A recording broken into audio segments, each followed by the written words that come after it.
start over. All right, so what's interest? Anybody know? How do banks make money? You know how banks make money, Kaylee?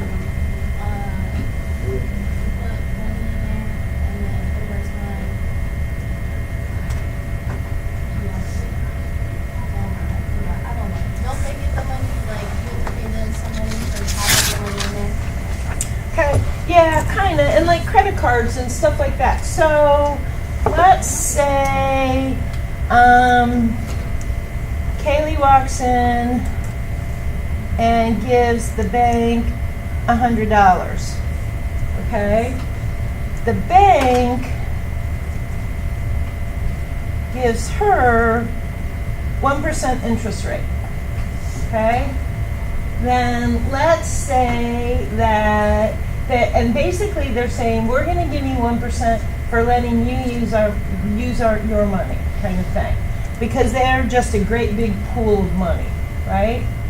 Okay, so then Chase comes walking in and he says, I need a loan, and I need a loan for $50. Okay, so they take $50 from Kaylee's basically money and loans it to Chase.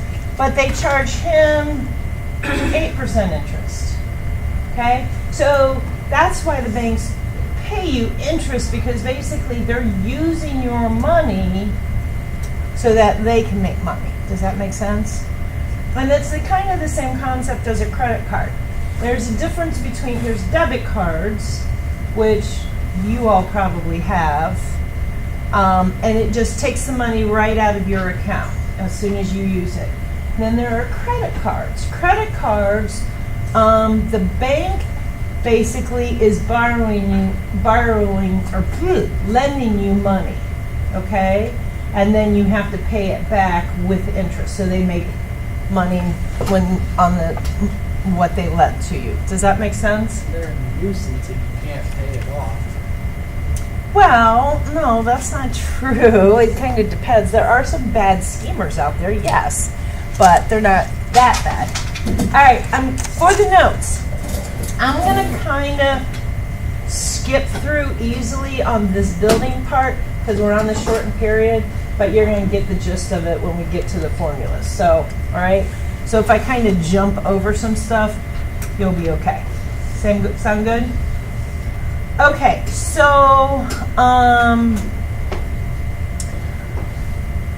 if we charge $1,000 on a credit card, that charges 12%, and it's called APR, okay, which is annual percentage rate, okay?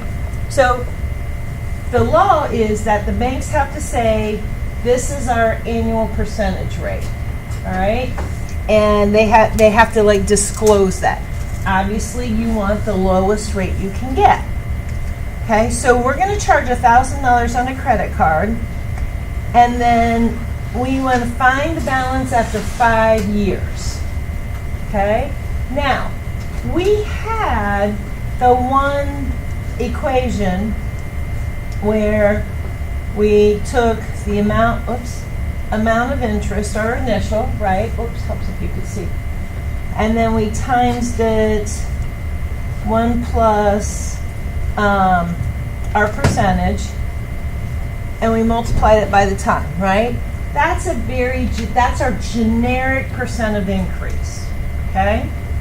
All right, so for this particular one, we would have $1,000, and then not equals, and then we were at 12%. And we're looking for after 5 years. I could write, no, straight.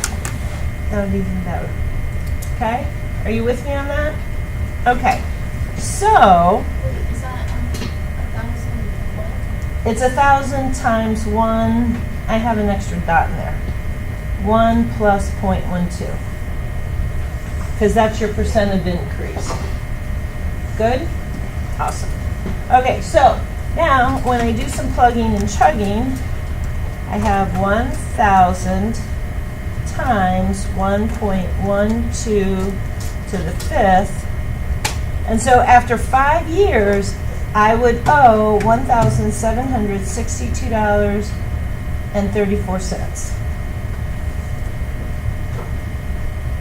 Okay? Good? Okay? So, but sometimes, that's if they charge you once a year. Okay? At the end of the year, they go in and they say, hey, here's how much interest you owe me. Sometimes they will charge you semi-annually. Okay? So what they do is we would have 1,000s, and we have now 0.06. Why did I do 0.06?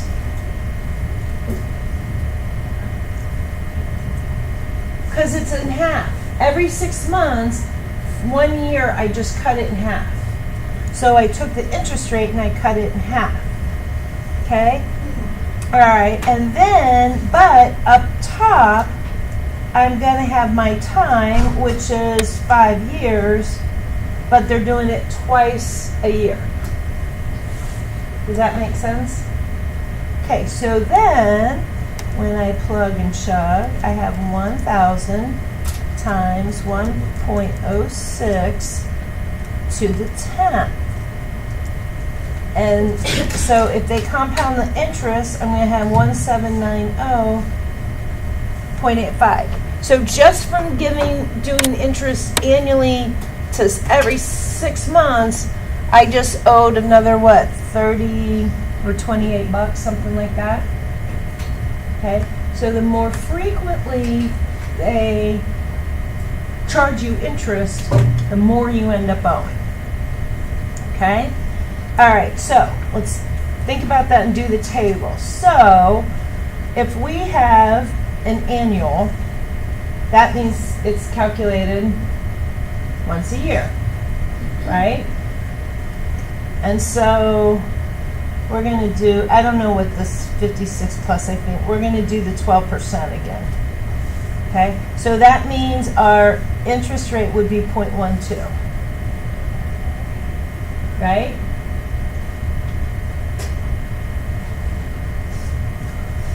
And that means that my, let's see, interest, let's do an initial amount at 500. Okay, so I'd be 1.12, and if we're looking for 9 years, to the 9th. Is everybody with me? Okay, so that means I would have 500 times 1.12 to the 9th, and I would owe 1386.54. If it's semi-annual, how many times are they going to charge interest? Twice a year. So that means I would be at 0.06, and I would have 1.06, but now I'm going to have 9 times 2.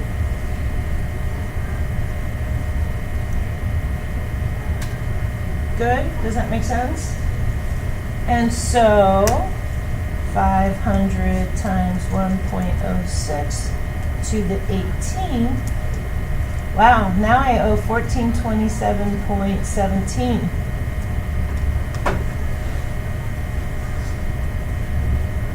What does it mean to be quarterly? Yeah, that means you've divided it in by 4. So that would make my rate 0.03.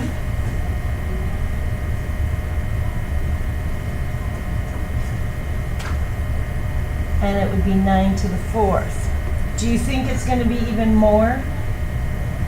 Yeah. Okay, and if it's monthly, then it would be by 12. My interest would be 0.01 and 9 to the 12s.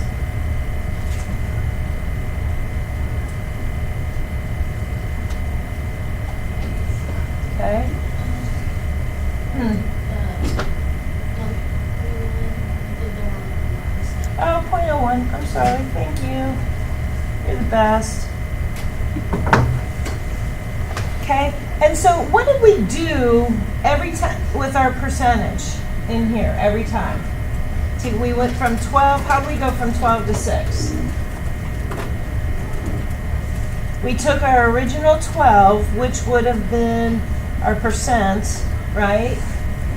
And we divided it by the number of times, divided it by 2, which is the number of times, right? And then outside, we put the rate of time in 2. Does that make sense? Okay, so basically what we did is we just found these formulas. Okay, so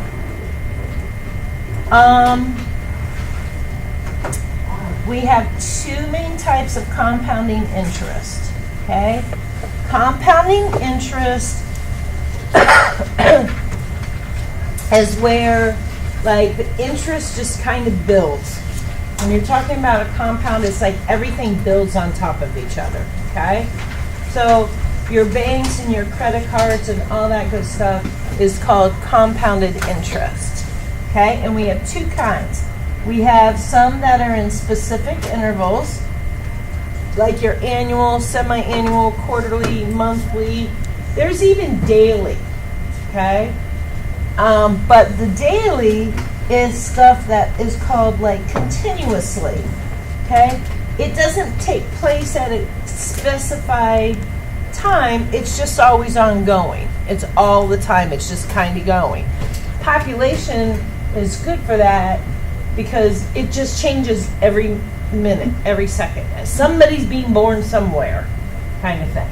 Does that make sense? Okay, so we have two formulas. Okay, so our formula for specific intervals is A is the total amount in the account, so it's your total. Okay, P stands for principal. That's what the banks call when like you go to take a mortgage or something like that. It's called principal. Okay, but basically what it is it's your initial amount. Okay, now this is our percent of increase equation, just like our regular percent of increase. It's just modified a little so that the top is our interest rate, and you want to make sure it's in a decimal. And then what did we do on the front? We divided it by the number of times interested, which is what your N is. So the number of times it's compounded. And then our exponent is the number of times and the actual time. Okay? So it's basically what we did. It's just now a nice, neat formula for you can just take the problem and plug and chug. Good? So that's your specific intervals. If you're doing it continuously, because it's a more natural progression, we use the natural log E, okay? But everything still is the same. So A is your total, P for principal is your initial, we use E, and then our exponent is our interest rate as a decimal and the time. Okay? All right, so let's do one of those. I owe $200 on a debt with a 16% APR. It is compounded monthly. How much am I going to owe after 2 years if no payments are made? Is that a specific interval or is that a continuous compound?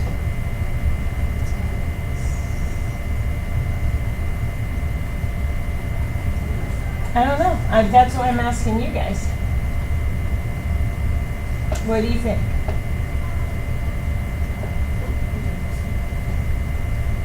Who said that? Okay, so you went from continuous to intervals. What's your thoughts?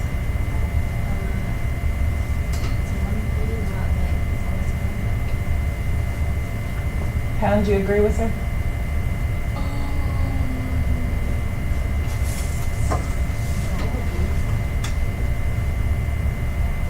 What do you think, Mitchell? I think honestly it would be daily because the more time you rack up not paying it. No. That's not the question. So the problem says is you owe 200 with a 16% compounded monthly. The question I'm asking is it compounded at a specific interval where we use this one, or is it compounded continuously where you use that one? Which way of this word problem, what do you think, how do you think it's being compounded? Do you think it's a specific interval or continuously? Chase, what do you think? I think interval. Why do you think it's interval? Because it's like every month. Okay. Chris, what do you think? This is the hardest part of these problems, deciding. Is it compounded over a specific interval, or is it a continuous? What do you think?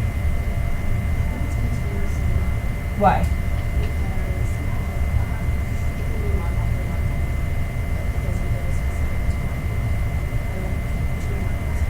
That's a great way to word it. So, does it give us a specific time that it says it's compounded?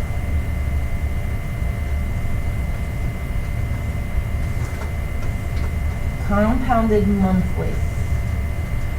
If it gives you a specific time like that, it's compounded monthly, it's compounded annually, it's compounded quarterly, that is a specific time. And so I'm going to use the specific interval. Okay, does that make sense? All right, so let's use our expression. So I have I'm looking for my total. What's my principal amount?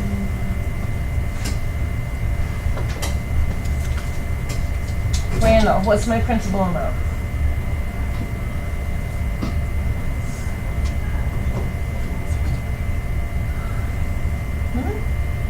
Run this one. Yeah, this is my principal. And then, what's my rate? Jordan, what's my rate going to be? Sorry. Wait, what? 16.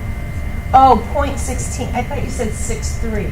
I'm like, where did 63 come from? All right, 0.16. I like that. And so that was my rate. So now I need n. N was the number of times it's compounded. How many times is it compounded? Say that louder. 12, because it's monthly. All right, and then I put the 12 at the exponent times my time. How much time am I looking at? 2 years, perfect. So there's my expression. And so now I'm going to just do some plug and chug. So I have 200 times, put this in a parenthesis, 1 plus 0.16 divided by 12 to the 24, because 12 times 2 is 24, and I owe $274.84. Good?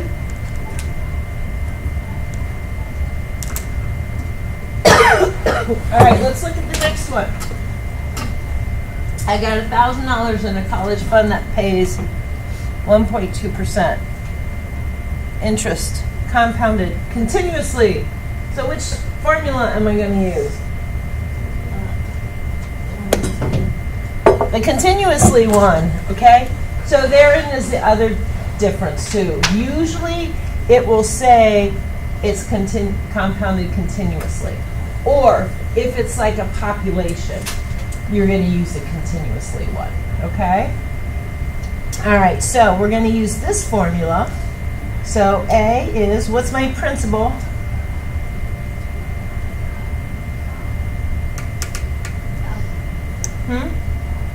Yep, 1,000, that was my initial amount. E, my rate is 0.012, and my time is 5 years. And if I plug and chug, times E, remember how to get to your E on the button, it's the second and then ln. And then I have 0.012 times 5. And after 5 years, I will owe $1,061.84.